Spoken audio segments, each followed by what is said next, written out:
Today's guest is Peter Gerlach, Adjunct Assistant Professor of International Studies at the University of Iowa. We are going to be discussing community engagement from the faculty perspective and what it is like hosting a class that connects students with community partners. Hello, Peter, and thank you for being here today. Oh, it's great to be with you today. Thanks for the opportunity.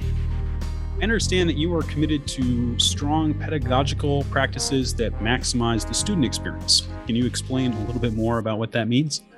Sure, absolutely. And I should first note that this has been especially or more so true since the pandemic began.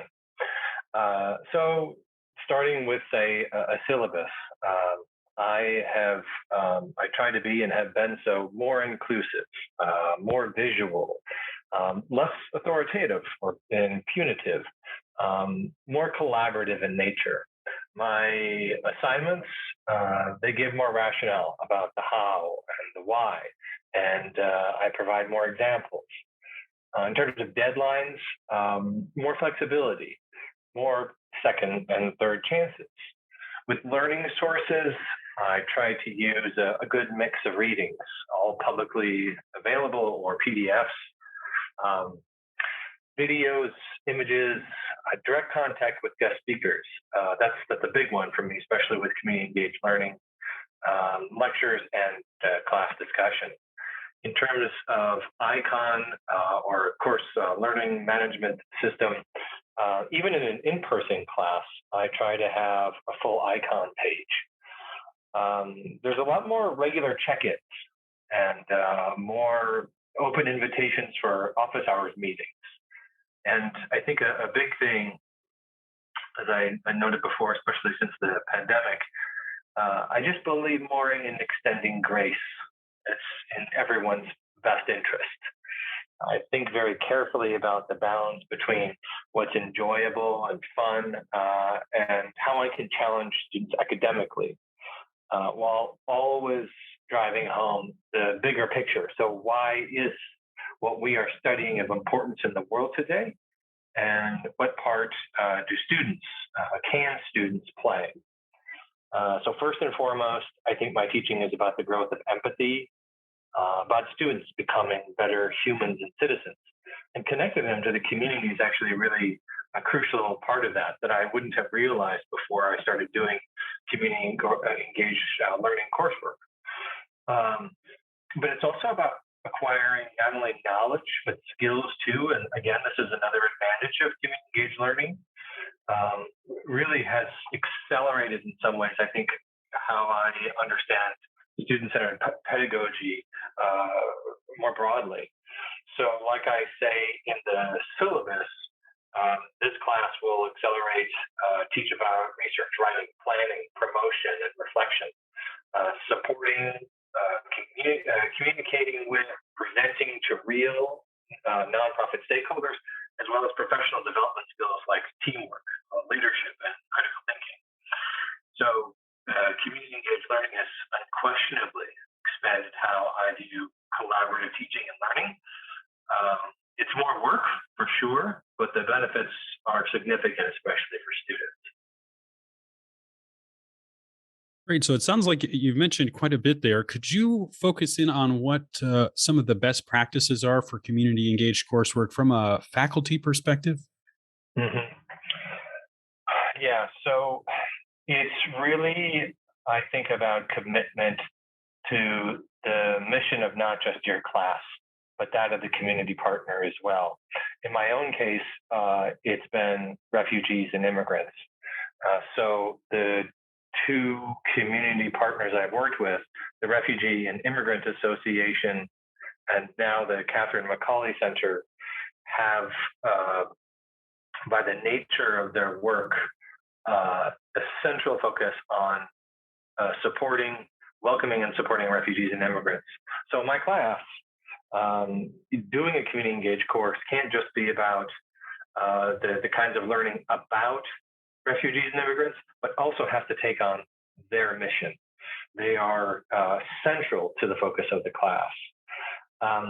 So this means being open to trying things that I wouldn't in more traditional courses. A big example is the shared teaching model.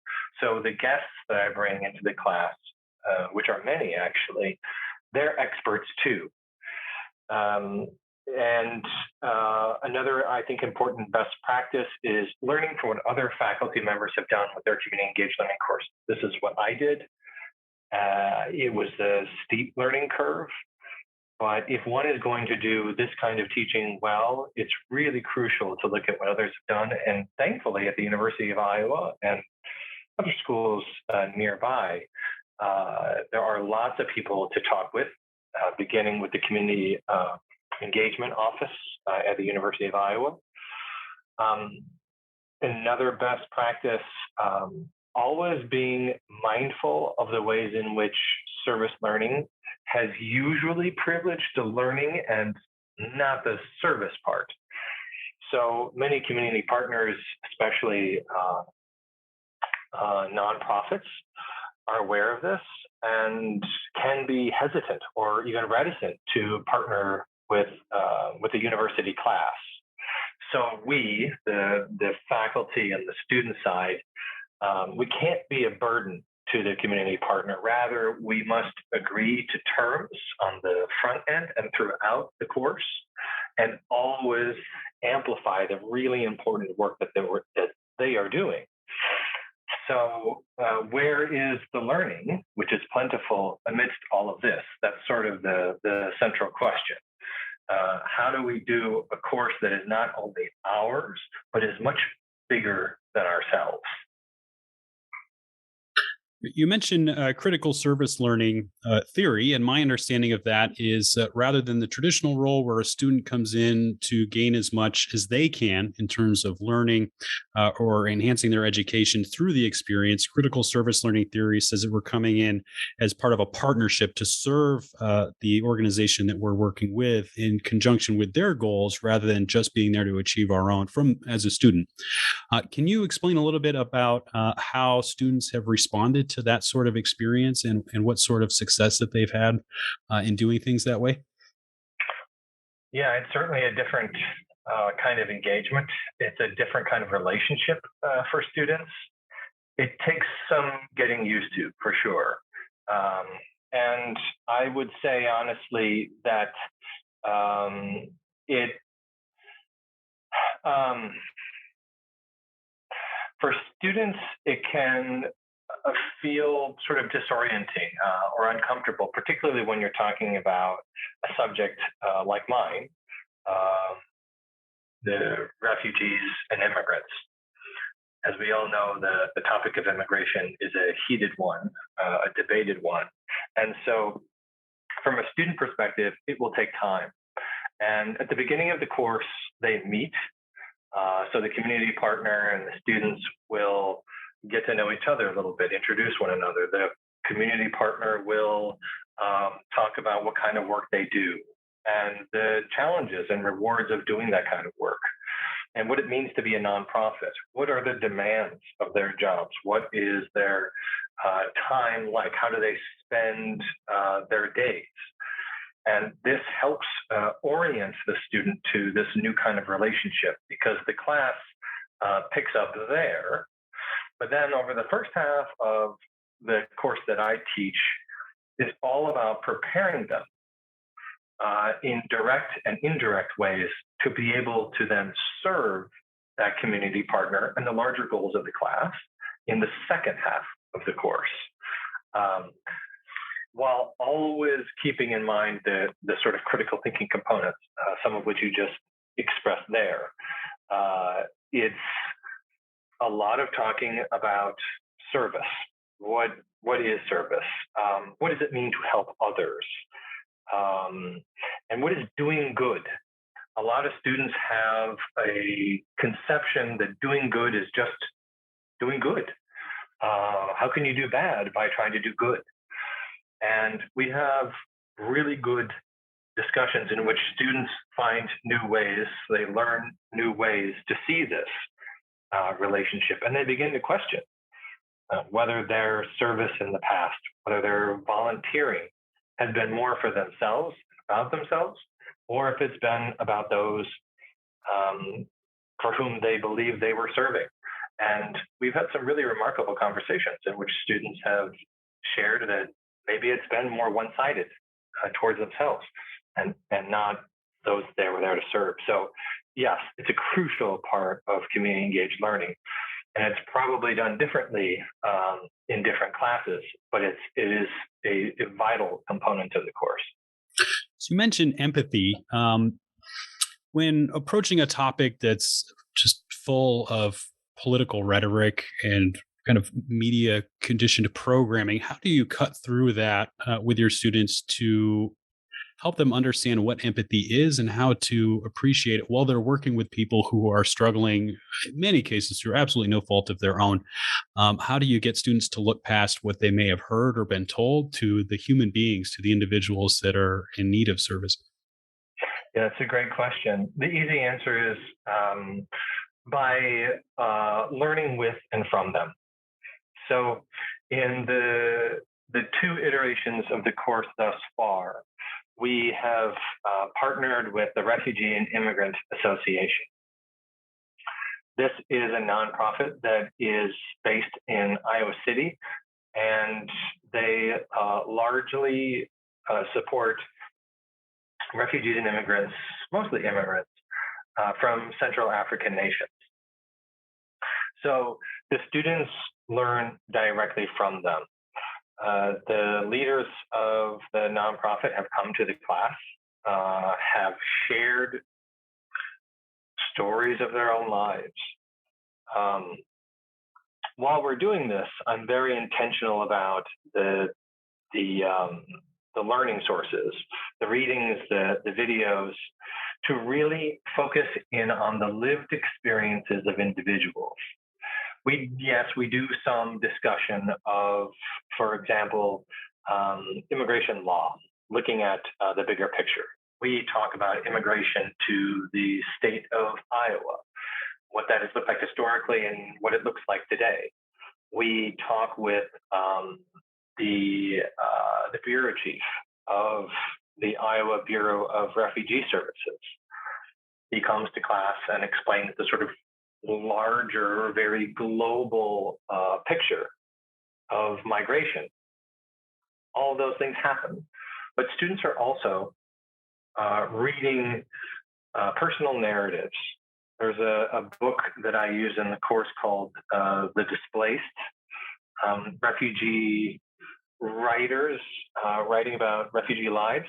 I think that's the subtitle. And these are all shorter pieces in which real people are writing about the circumstances of their lives.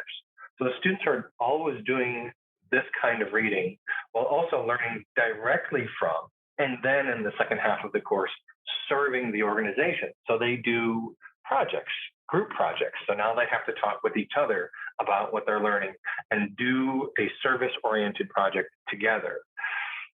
So they're talking with each other about how to best serve the organization. Did you hear that request the same way that I did? You know, if Professor Gerlach said this in the class, how does that square with what the community partner is telling us? So in a previous course, we have 4 groups in the class. One worked on the RIA, the Refugee and Immigrant Association's website. One worked on their social media. Another, a newsletter project that they were trying to revive. And then a 4th one focused on sustainability. So for this particular organization, because it is an ECBO, that is an ethnic-based community organization, such organizations, I'll note, are those that are usually predominantly founded by and led by refugees and immigrants. So sustainability for a smaller organization with a little funding and no full-time staff can be a really difficult thing. So we talked, for example, that group did about how the RIA could support an intern in the future to help continue these projects of the website, social media, and newsletter. So we have to come at it from a lot of different approaches. I hope that answered the question. Yes, wonderfully so. Thank you. Moving away from what the experience looks like in the field and the philosophy behind it, thinking about a more practical approach from a faculty perspective, how do you set up a community engaged course? What's the approach that you take leading up to a semester to put one of these together? Right. A very good question. Yeah. So it begins with course design. Um, so the course design has to be much more intentional, I think, in some ways, because of the service component. So what are the needs of the course? What are the needs of the student? And what are the needs of the partner? So you're trying to really balance a lot of different things. And so then how do you balance that interplay? It takes careful selection of and relationship building with community partners before the class. And one important component is considering, do I want one community partner or do I want several? And for what reasons? Can I handle that? Multiple relationships in one class. For myself, because I am relatively new to community engaged learning teaching, I have had one community partner, which I feel has gone really well. And so, there's a lot of conversations about, what could such a relationship look like? Does the community partner have the bandwidth to work with my class? What are their expectations? What is it that they would want to relate to the class? What kind of role would they want? Of course, those kinds of questions I have found have always been couched in, what are my asks? What is it that I want from a community partner? Again, going back to that very important question of, how do I ensure that I and my class are not a burden on the community partner, which again happens all too often.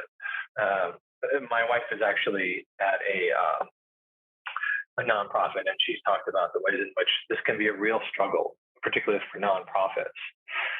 So another really important consideration is thinking about how students may not be ready for such a relationship with a community partner. So there has to be a lot of built-in work in the syllabus. So at what point are students going to do a service-oriented project?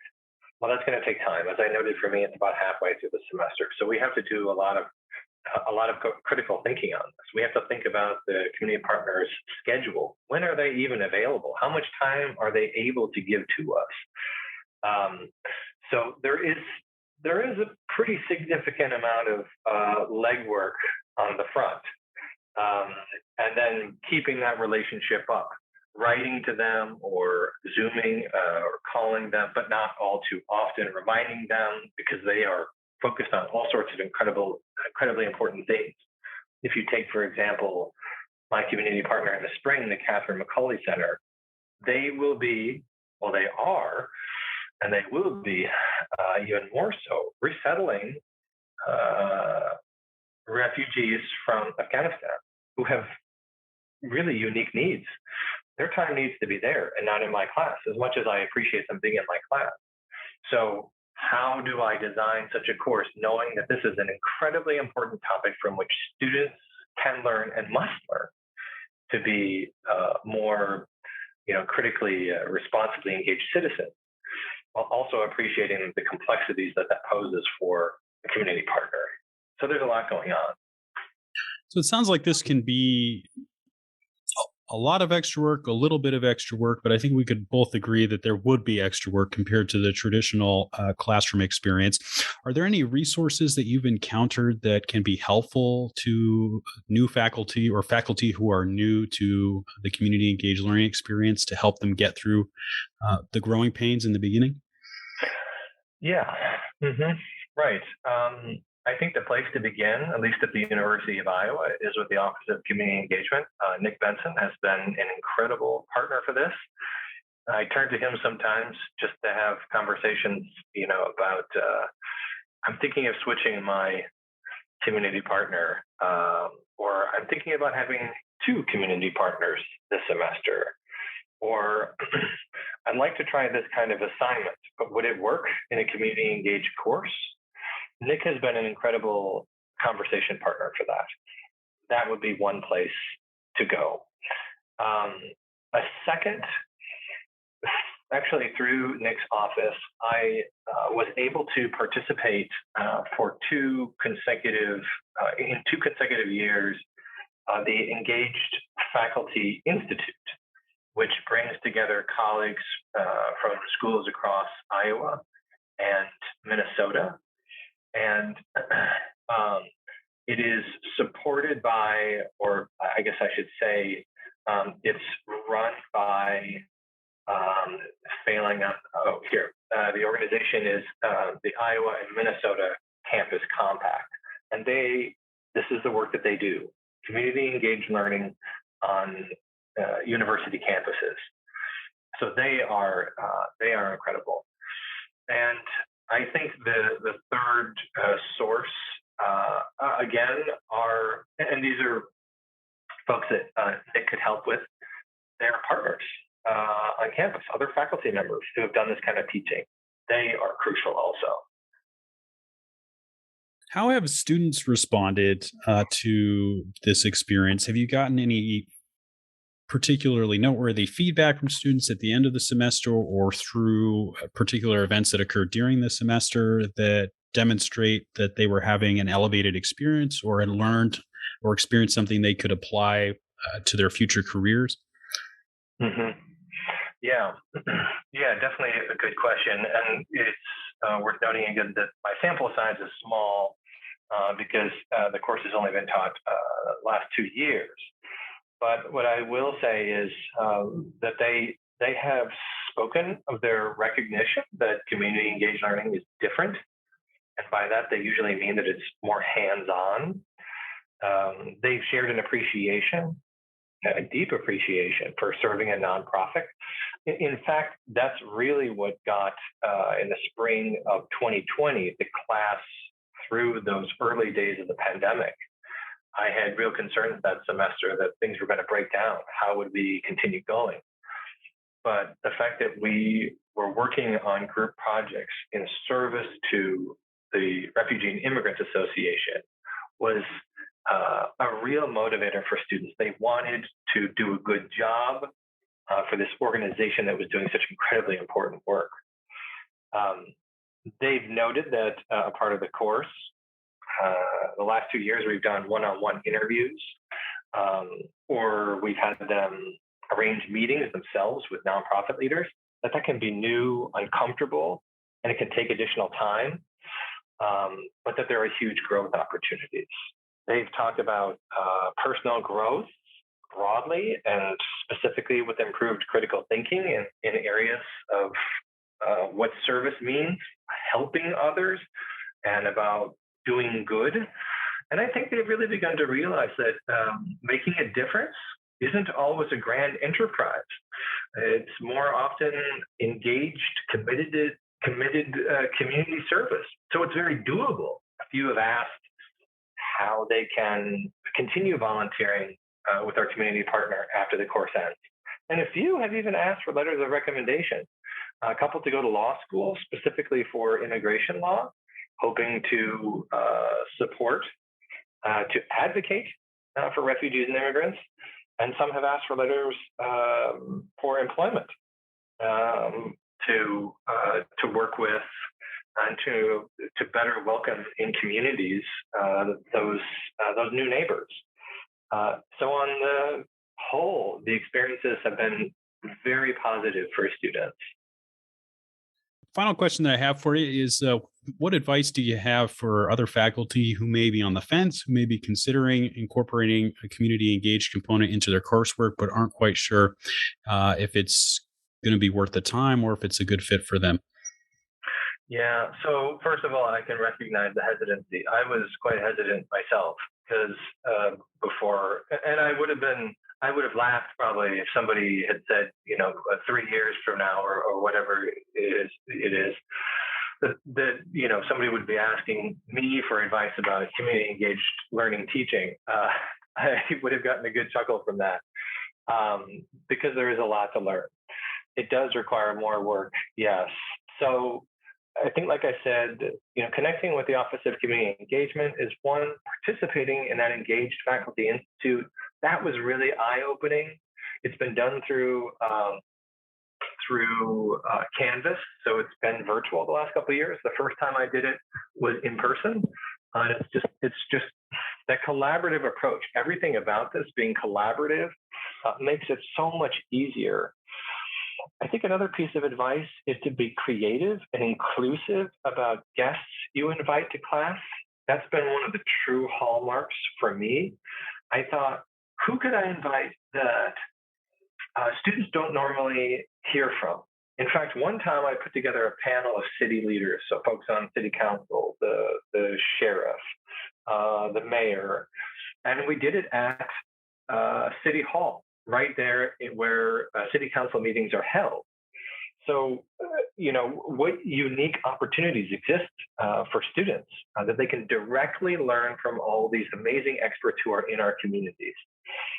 And finally, I would say be realistic and be prepared for a good deal more work. So the community partner relationship building, the course design, the syllabus crafting, the guest inviting and the class facilitation that goes with it. But that it's all extremely worth it. I don't know that that's really advice, but 3 years on now, I cannot believe how much I have learned. I am so gratified how much I have personally become a better teacher, and the ways in which a few that I've listed for you a little while ago, my students are learning more and more deeply. So my advice is to do it, to give it a real shot, because I think it will be an incredible experience for others as well. Thank you, Peter, for being here today to share how Hawkeyes are making an impact in communities across Iowa and beyond through community engagement. My pleasure. Thank you so much for giving me the time to talk about it. Peter Gerlach is the Adjunct Assistant Professor of International Studies at the University of Iowa. To learn more about how you can get involved as a student, faculty member, or community partner, visit www.engagement.uiowa.edu